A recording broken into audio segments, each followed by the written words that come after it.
Corona virus Pakistan میں COVID-19 کی تشخیص کے لیے کون کون سے ٹیسٹ کیے جا رہے ہیں اور ان کی اہمیت اور قیمت کیا ہے؟ دنیا بھر میں کرونا وائرس کی تشخیص کے لیے کئی اقسام کے ٹیسٹ کیے جا رہے ہیں۔ ان ٹیسٹوں کا طریقہ ایک دوسرے سے مختلف ہونے کے ساتھ ساتھ ان کے نتائج کی حساسیت بھی مختلف ہے۔ اس وقت پاکستان سمیت دنیا بھر میں اس وائرس کی تشخیص کے لیے زیادہ تر PCR ٹیسٹ کیے جا رہے ہیں۔ تاہم پاکستان کی کچھ نجی لیبارٹریز نے PCR ٹیسٹ کے علاوہ اینٹی باڈیز ٹیسٹ IgG اور GM بھی متعارف کروائے ہیں۔ PCR ٹیسٹ کیا ہے؟ عام طور پر پاکستان سمیت دنیا کے زیادہ تر ممالک میں سواب ٹیسٹ یا PCR ٹیسٹ کے ذریعے کرونا کی تشخیص کی جا رہی ہے۔ اس ٹیسٹ کو کرنے کے لیے متشابہ متاثرہ شخص کے منہ یا ناک کے ذریعے نمونہ لیا جاتا ہے۔ سواب ٹیسٹ پولیمریز چین ری ایکشن یعنی PCR ٹیسٹ کے لیے موزوں ہے۔ سب سے پہلے متعلقہ شخص کے نمونے سے RNA یعنی رائبو نیوکلک ایسڈ کو نکالنے کا عمل کیا جاتا ہے اور پھر الگ کیے گئے RNA کا جائزہ لیا جاتا ہے، جبکہ دوسرے مرحلے میں RNA میں وائرس کی موجودگی کو پرکھا جاتا ہے۔ ان کا مزید کہنا تھا کہ اس ٹیسٹ میں ہم وائرس سے مشتبہ متاثرہ فرد کے نمونے کا ایک نان کنٹرول کے ساتھ موازنہ کرتے ہیں، جس کا مطلب وائرس کی وہ جینیاتی ترتیب ہے جو کرونا وائرس کی پہچان ہے۔ اگر نمونے میں وائرس پائے جانے کی تصدیق ہو جائے تو اس شخص کے نتائج مثبت دیے جاتے ہیں۔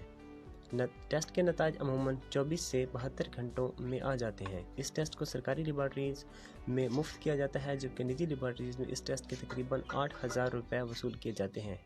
اینٹی باڈی ٹیسٹ کیا ہے؟ اس ٹیسٹ کو کرنے کے لیے کسی بھی فرد کے خون کا نمونہ لیا جاتا ہے اور یہ جانچا جاتا ہے کہ جسم میں وائرس موجود ہے یا نہیں۔ گیٹس فارما کے تحقیقی شعبے کے سربراہ وجیہہ جاوید نے بتایا کہ جب بھی انسانی جسم میں باہر سے کوئی چیز اندر داخل ہوتی ہے، جیسے کوئی وائرس، تو انسانی جسم میں اس کے رد عمل میں اینٹی باڈیز بناتا ہے جو مخصوص وائرس کے خلاف مدافعت فراہم کرتی ہیں۔ انہوں نے مزید بتایا کہ یہ ٹیسٹ کرونا کے لیے ہی نہیں بلکہ دیگر بیماریوں کے لیے بھی استعمال کیا جاتا ہے، جیسا کہ ہیپاٹائٹس وغیرہ۔ ان کا مزید کہنا تھا کہ اس ٹیسٹ کو کرنے کے لیے آپ کو نہ تو ہسپتال کی اور نہ ہی لیبارٹری کی ضرورت ہے۔ اس میں صرف آپ کو عملے کی ضرورت ہوگی جس سے سکھا دیا جائے کہ یہ ٹیسٹ کیسے ہوگا۔ اس ٹیسٹ کو کرنے کا طریقہ بھی کافی آسان ہے۔ ہم جس طرح ذیابیطس کا ٹیسٹ کرتے ہیں، اس طرح کسی بھی فرد کی انگلی پر ہلکی سی سوئی چبھو کر خون کا نمونہ لے لیتے ہیں۔ اس ٹیسٹ کا نتیجہ 10 منٹ کے اندر اندر آ جاتا ہے۔ وجیہہ جاوید کے مطابق اینٹی باڈیز ٹیسٹ میں 2 طرح کی اینٹی باڈیز ہوتی ہیں، جس کے ذریعے یہ معلوم ہو جاتا ہے کہ آیا مریض میں کوئی شخص وائرس کا شکار ہوا تھا یا نہیں، جبکہ اس میں موجود IgM یہ بتاتا ہے کہ ابھی انفیکشن کس مرحلے میں ہے۔ یہ ٹیسٹ بڑے پیمانے پر اسکریننگ کے لیے بہت فائدہ مند ہے، کیونکہ ہم اس سے علامات ظاہر نہ کرنے والے افراد کو الگ کر سکیں گے اور دوسری جانب وہ لوگ جو بغیر علامات ظاہر کیے ٹھیک ہو گئے ہیں، ان سے کورونا کے شدید متاثر مریضوں کے علاج کے لیے پلازما لیا جا سکتا ہے۔ ان کا کہنا تھا کہ اس ٹیسٹ کی قیمت PCR ٹیسٹ کی قیمت سے بہت کم ہے۔ اس کی ٹیسٹنگ 1500 سے 2500 روپے میں دستیاب ہوتی ہیں، جبکہ سرکاری سطح پر اس ٹیسٹ کا استعمال نہیں کیا جا رہا ہے۔ PCR اور اینٹی باڈی ٹیسٹ میں کیا فرق ہے؟ PCR ٹیسٹ کے ذریعے یہ دیکھا جاتا ہے کہ کسی بھی شخص میں وائرس موجود ہے یا نہیں، جبکہ اینٹی باڈیز ٹیسٹ ان لوگوں کے لیے استعمال کیا جاتا ہے جن میں علامات ظاہر نہ ہوں یا پھر وہ لوگ جن میں وائرس رہ کر ختم ہو چکا ہو اور صحت مند ہو چکے ہوں۔ University of health and sciences کے وائس چانسلر ڈاکٹر جاوید اکرم کا کہنا تھا کہ PCR اس وقت کیا جاتا ہے جب وائرس کی تشخیص کرنی ہو، جبکہ اینٹی باڈی ٹیسٹ کا بنیادی استعمال یہ نہیں ہے۔ یہ ٹیسٹ صرف یہ بتاتا ہے کہ کیا آپ کا جسم وائرس کا شکار ہوا اور اس نے اس وائرس کے خلاف اینٹی باڈیز بنائی تھیں۔ ان کا مزید کہنا تھا کہ کرونا وائرس کی تشخیص اور علاج کے لیے دنیا بھر میں مختلف اقسام کے ٹیسٹ کیے جا رہے ہیں، تاہم ہر مخصوص ٹیسٹ اس وقت ہی کیا جاتا ہے جب اس کی ضرورت پیش آتی ہے، جبکہ کچھ ٹیسٹ ایسے بھی ہیں جو بہت مہنگے ہیں، اس لیے ان کو ہر کوئی استعمال نہیں کر سکتا۔ دوسری جانب وجیہہ جاوید کے مطابق PCR ٹیسٹ ایسے افراد میں وائرس کا پتہ نہیں لگا پاتا جن میں وائرس لوڈ کم ہو، وہاں اینٹی باڈی ٹیسٹ فائدہ مند ثابت ہوتا ہے۔ اینٹی باڈی ٹیسٹ کیسے کروانا چاہیے؟ وجیہہ جاوید کا کہنا ہے کہ ان کی کمپنی نے پاکستان میں کرونا وائرس کے لیے یہ ٹیسٹ سب سے پہلے متعارف کروایا ہے۔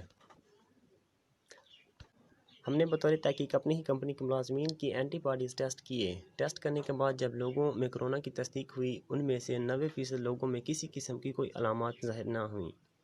اس سے ہم نے مثبت نتائج والے ملازمین کو قرنطینہ بھیج دیا۔ کچھ ایسے لوگ بھی ہیں جن میں وائرس آنے کے بعد ختم بھی ہو چکا ہے۔ ان کا مزید کہنا تھا کہ ہمیں حکومت کی جانب سے بار بار بتایا جا رہا ہے کہ پاکستان میں لوگ کرونا وائرس ہونے کے باوجود بھی کوئی علامات ظاہر نہیں کر رہے۔ اس لیے میرا خیال ہے کہ سمارٹ لاک ڈاؤن کے لیے ہمیں اس ٹیسٹ کو اپنا ہوئے ٹیسٹنگ کرنی چاہیے، تاکہ جن لوگوں میں کرونا وائرس موجود ہے اور وائرل لوڈ کم ہونے کے باعث ان میں تصدیق نہیں ہوئی، انہیں بھی کیا جا سکے۔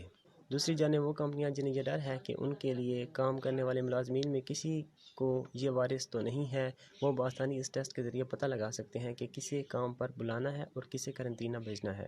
ٹیسٹوں کی حسابیت کا تناسب: جب بھی کرونا وائرس کی تشخیص کے لیے ٹیسٹ کی بات کی جاتی ہے تو اکثر فالس پازیٹیو غلطی سے مثبت اور فالس نیگیٹو غلطی سے منفی کی اصطلاحات بھی سامنے آتی ہیں۔